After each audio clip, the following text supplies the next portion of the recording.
அக்கா, என்னாச்சும்மா? உடம்பெல்லாம் இறங்கி வா. என்னாச்சு? தண்ணியில் விழுந்துட்டியா? வா, இறங்கி வா. சாப்பாடு இருக்குதா பாரு. இதில் மாடித்தங்க வா.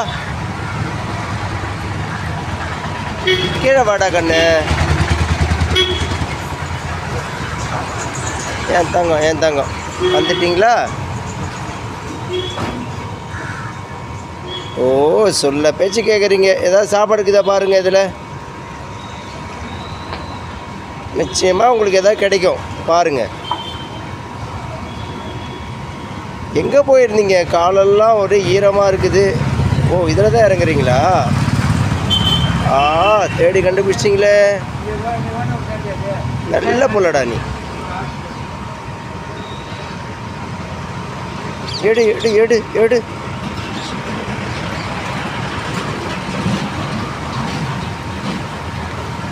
என் உறவுகளே, நமக்கு தேவை இல்லை என்ற ஒன்றை விசிறிவிட்டால் அதற்கும் தேவை என்ற ஜீவராசிகள் இந்த உலகத்தில் இருந்து கொண்டுதான் இருக்கும் என்றும் சிலர் சொல்வார்கள்.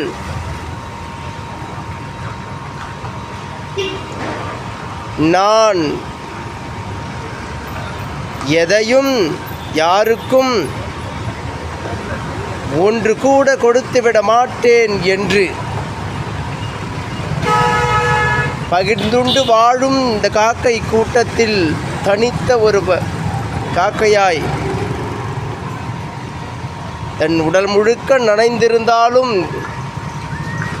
தேவையற்றது என்று நினைத்து வரும் எனக்கு விருப்பமான உணவை நானே தேடி கண்டு எடுத்து உண்டு விடுவேன் என அந்த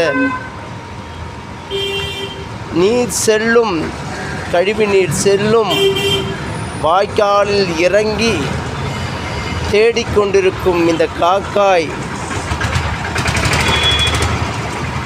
நாம் நினைக்கலாம் இந்த உலகத்தில் பெரும் வாழ்க்கை வாழ்ந்து கொண்டிருக்கின்றோம் என இயற்கைகள் தீர்மானிக்கும். நாம் வாழ வேண்டும் என்பதை இந்த மண்பரப்பின் மீது என் உறவுகளே, மாமா மேலே வரியா? அனைவருக்கும் தான் இந்த பூமி விரிந்து கிடக்கின்றது. அழகூற வாழ நாம் தான் கற்றுக்கொள்ள வேண்டும். சில நேரங்களில் இயற்கைகள் நமக்கு பெரும் பாடங்களை கற்றுவிடும். அதிலிருந்து நம் வாழ்க்கையை நாம் புதுப்பித்து கொள்ள வேண்டும். என் உறவுகளே, வாழ்க்கை மிக அழகானது.